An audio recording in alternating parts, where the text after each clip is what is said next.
ಎಲ್ಲರಿಗೂ ನಮಸ್ಕಾರ, ನಾನೇ ನಿಮ್ಮ ಈಶ್ವರ್. ಸೊ ಈ ಫೋಟೋ ನೋಡಿ. ಸೊ ಇದು ರಿಯಲ್ ಎಐ ಎಡಿಟೆಡ್ ಅಂತ ಕೇಳಿದ್ರೆ ಇಸ್ ರಿಯಲ್ ಫೋಟೋನೇ. ಇವನ ಹೆಸರು ಈಲ್ಯಾಂಡ್ ಅಂತಾರೆ. ಆಫ್ರಿಕಾದಲ್ಲಿ ಕಂಡು ಬರುವಂತ ಆಂಟಲೋಪ್. ಸೊ ಜಿಂಕೆಯಲ್ಲಿ ಎರಡು ವಿಧಗಳೈತೆ, ಆಂಟಲೋಪ್ ಮತ್ತೆ ಆಂಟಲರ್. ಏನಿದು ಆಂಟಲೋಪ್ ಮತ್ತೆ ಆಂಟಲರ್ ಅಂತ ಹೇಳ್ತಾನೆ? ಸೊ ಆಂಟಲರ್ ಲಿಸ್ಟ್ ಅಲ್ಲಿ ಇರುವಂತಹ ಜಿಂಕೆಗಳು ವರ್ಷಕ್ಕೊಮ್ಮೆ ಕೊಂಬುಗಳನ್ನ ಮುರಿದಾಕಿದ್ರು ಕೂಡ ಕೊಂಬುಗಳು ಬೆಳೀತಾವಂತೆ. ಆಂಟಲೋಪ್ ಲಿಸ್ಟ್ ಅಲ್ಲಿ ಇರುವಂತಹ ಜಿಂಕೆಗಳು ಕೊಂಬುಗಳನ್ನ ಮುರಿದಾಕಿದ್ರೆ ಕೊಂಬುಗಳು ಬೆಳೆಯಲ್ವಂತೆ, ಪರ್ಮನೆಂಟ್ ಕೊಂಬು.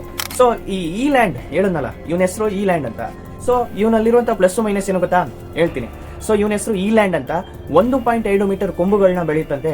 ಸೊ 1,000 kg ಬೆಳೀತಾನಂತೆ ಆಫ್ರಿಕಾದಲ್ಲಿ ಕಂಡುಬರುವಂತಹ ಈಲ್ಯಾಂಡ್.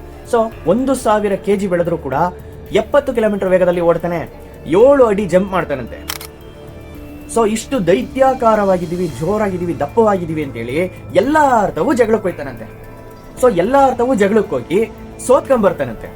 ಸೊ ಎಷ್ಟೇ ದೈತ್ಯಕಾರವಾಗಿದ್ರು ಸರಿ, 1,000 kg ಬೆಳೆದ್ರು ಸರಿ, ಜಿಂಕೆನೆ. ಎಲ್ಲಾ ಪ್ರಾಣಿಗಳ ಹತ್ರ ನಿಂತ್ರೆ ಇವನೇ ದೊಡ್ಡದಾಗ ಕಾಣಿಸ್ತಾನೆ. ಆನೆ ಪಕ್ಕದಲ್ಲಿ ನಿಂತ್ರೆ ದೊಡ್ಡದಾಗ ಕಾಣಿಸಲ್ಲ. ನಾನು ಮೊದಲು ತೋರಿಸಿರುವಂತ ಫೋಟೋ ಸಣ್ಣ ಮರಿ ಆನೆ ಪಕ್ಕದಲ್ಲಿ ನಿಂತಿರುವಂತ ಈಲ್ಯಾಂಡ್. ಸೊ ಇದೇ ತರ ಇನ್ಫಾರ್ಮೇಟಿವ್ ವಿಡಿಯೋ ಬರಬೇಕು ಅಂತಂದ್ರೆ ನಿಮ್ಮ ಈಶ್ವರ್ನ ಫಾಲೋ ಮಾಡ್ಕೊಳ್ಳಿ. Thank you.